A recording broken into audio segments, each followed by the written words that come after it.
আমি খবর দিয়েছিলাম দেবাংশু সিংহরা দেবীপুরের জঙ্গলে আছে। এই কথাটা আমি এতদিন ধরে কাউকে বলতে পারিনি, কিন্তু আজ আমি বলতে বাধ্য হচ্ছি, কারণ আমি খুব ভালো করে বুঝতে পেরে গেছিলাম মেজো কাকা ওখানে গিয়ে রীতি আর খড়ির অনেক কোনো ক্ষতি করবে, ওদেরকে শেষ করে দেবে। আমি রীতি খড়িকে বাঁচাতে পারবো না, সেই জন্য আমি বাধ্য হয়ে পুলিশকে সবটা বলে দিয়েছিলাম। কিন্তু তুই এই কথাটা কি করে জানলি বড়দি? কারণ আমি একটা বিরাট বড় অন্যায় করে ফেলেছি, আর সেই লোভ আর সেই অন্যায়ের শাস্তি আমি দিনের পর দিন পাচ্ছি। আমি অনেক বড় পাপ করে ফেলেছি, অনেক বড় অন্যায় করে ফেলেছি, আমি অনেক বড় পাপ করেছি, অনেক আমি।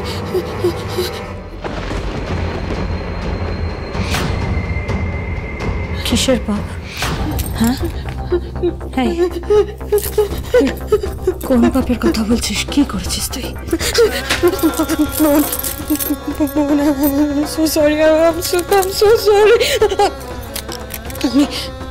আমি দেবাংশু সিংহরাকে বলেছিলাম যে তুই আর রীতি দেবীপুরের জঙ্গলে যাচ্ছিস, কারণ শোন, কারণ আমি ভেবেছিলাম তোরা যদি ওই অষ্টধাতুর মূর্তি নিয়ে এই বাড়িতে চলে এসে এই বাড়ির প্রত্যেকটা মানুষ তোদের মাথায় করে রাখবে, আমাকে কাজে লোক বানিয়ে ফেলে রাখবে, আমাকে দিয়ে কাজ করাবে, আমায় কেউ ভালোবাসবে না।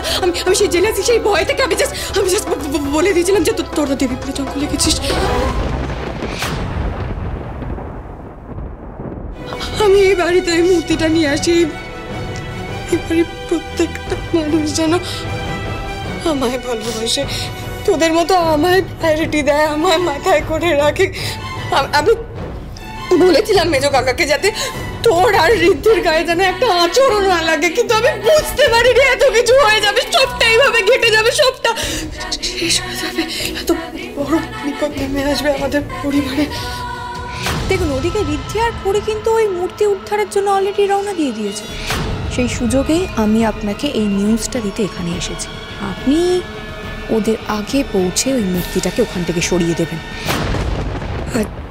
যা কিছু হয়েছে, এই বাড়ির প্রত্যেকটা মানুষ যতটা কষ্ট পেয়েছে,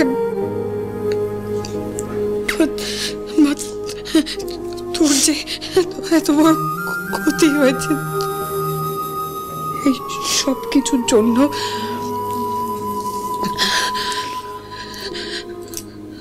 আমি তাই বিশ্বাস করুন, দেবাংশু সিংহরায়ের যে সেদিনকে এনকাউন্টার হবে সেটা আমি জানতাম না। আমি শুধু বলেছি পুলিশকে, কারণ আমি জানতাম রীতি আর খড়ির অনেক বড় ক্ষতি হয়ে যাবে, আর সেটা আমি কিছুতেই হতে দিতে পারতাম না। সেই জন্য আমি বাধ্য হয়ে সত্যিটা বলেছি পুলিশকে।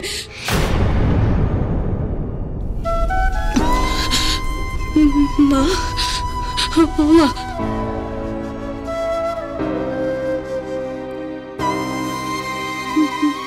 আমি অনেক বড় ভুল করে ফেলেছি মা। আমি আমার নিজের মনে ক্ষতি করেছি মা। আমি তোমার মেয়ে ক্ষতি করতে চেয়েছি। আমার শাস্তি দাও, তুমি আমার শাস্তি দাও। এবারে প্রত্যেকে আমার যা শাস্তি দেবে আমি সব মাথা পেতে নেব, কিন্তু তার আগে মা তুমি আমায় মারো, তুমি আমায় মারো, তুমি আমায় শাস্তি দাও মা। আমি তোমার মেয়ের ক্ষতি করে ফেলেছি অনেক বড়।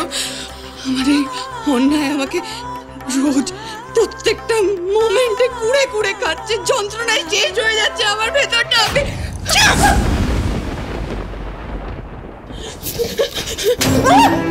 কি বললি?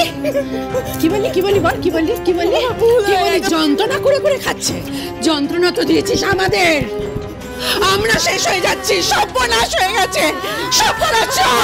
সব সব তুই যেটা করেছিস না, সেটা অন্যায় নয়, সেটা অপরাধ নয়, সেটা পাপ, পাপ, পাপ। এই যে পাপটা করেছিস না, এই শাস্তি কোনো আইন দেবে না, কোনো আদালত দেবে না। কে দেবে বলতো? কে দেবে? কে দেবে? এই যে ওই যে টাকা টাকা ওপরে আছে, হ্যাঁ, তিনি দেবেন। তোর মতো মহাপাতকের জীবনটা না তছনছ করে দেবেন, আমি বলছি।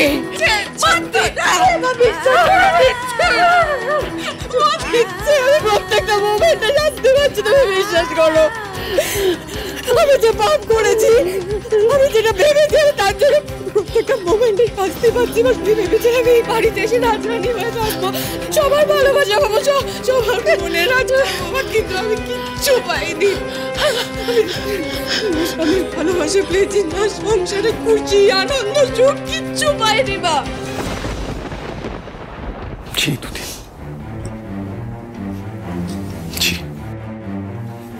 তুমি বাড়িতে এত কিছু করেছো, এত অন্যায় করেছো, তা তোমাকে প্রত্যেকবার চান্স দেওয়া হয়েছে, সুযোগ দেওয়া হয়েছে, তারপরেও তুমি এটা করতে পারলে? তুমি তোমার বোনের ক্ষতির কারণ হয়ে দাঁড়ালে।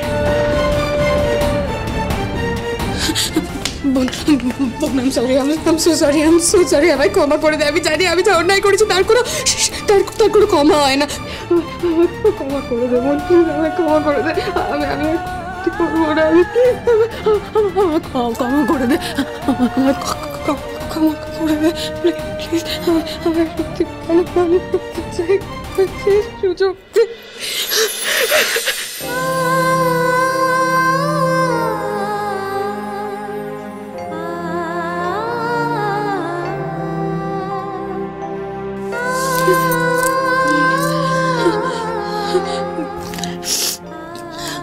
যে যার নিজের ভাগের কর্মফল নিজেই ভোগ করে দিবি।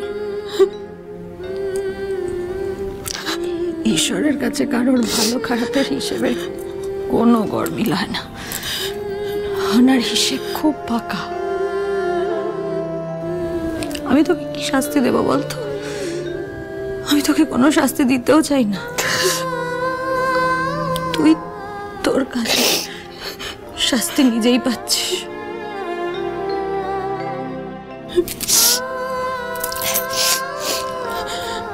আমি শুধু চাই তুই ভালো থাক, এবার অন্তত তুই ভালো থাক, বাড়ির সবাই ভালো থাকুক, তাহলে আমি নিজের অজান্তে যেটুকু পাপ করেছি, অন্যায় করেছি, সেটার কিছুটা প্রায়শ্চিত্ত হবে।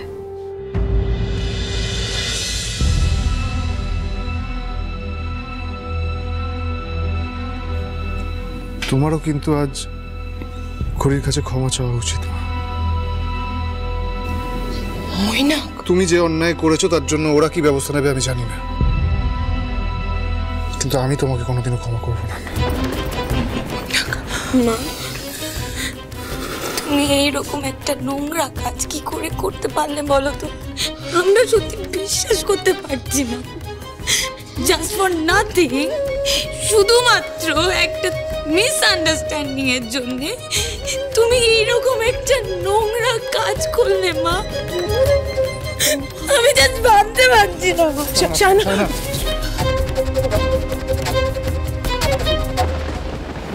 শুধু এই একটা কারণ নয়, প্রতিশোধ নেওয়ার এই নোংরা খেলার প্ল্যানটা ছাড়াও উনি আর একটা কারণে আইনের চোখে শাস্তি পাওয়ার যোগ্য। দেবাংশু সিংহরা এনকাউন্টারের পর ওনার অ্যান্টিক্সের বিজনেসটা উনি এতদিন ধরে চালাচ্ছিলেন। উনি ভেবেছিলেন জাম্বো আর মৃত্তিকে সরিয়ে দিতে পারলে সমস্ত প্রমাণ মুছে যাবে, কিন্তু মা জগদ্ধাত্রীর কৃপায় গুলিটা মেসিকে ছুঁয়ে বেরিয়ে যায়। সেই জন্য আমরা এই পুরো প্ল্যানটা সাজাতে পেরেছি।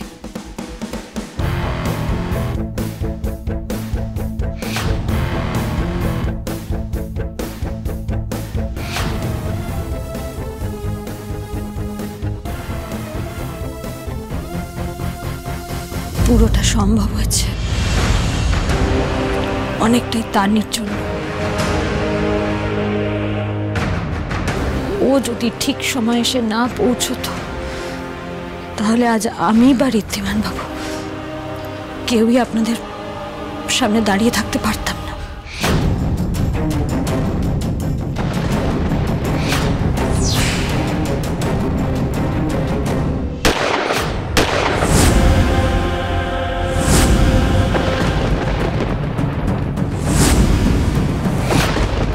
জানি যে শুধু আমাদের বাঁচিয়েছে তা নয়, ছোট মার কনস্পিরেসি ধরতে, পুরো বিষয়টা ফাঁস করতে সব কিছু অ্যারেঞ্জ করা প্ল্যানও দাঁড়িয়ে ছিল। হাউসি ডক্টর, দেখুন 20টা তো বার করে নেওয়া হয়েছে, তবে বিপদে কিন্তু এখনো কাটেনি, আরো কিছুদিন অবজারভেশনে রাখতে হবে।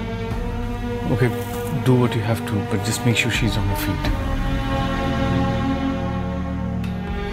সিদ্ধি, রানী, আমাকে নিয়ে চিন্তা করিস না, এখানে ডক্টর আছেন। তুই শোন না, তুই ওই বাড়িতে ফিরে যা। আমি শিওর দেবলীনা সিংহরা আজ মারাত্মক কিছু একটা ঘটাতে চলেছে, তাই তুই আজ খড়িকে নিয়ে সিংহরা বাড়িতে ফিরে যা রীতি, আজই। আর যেটা বলছি এবার মন দিয়ে শোন।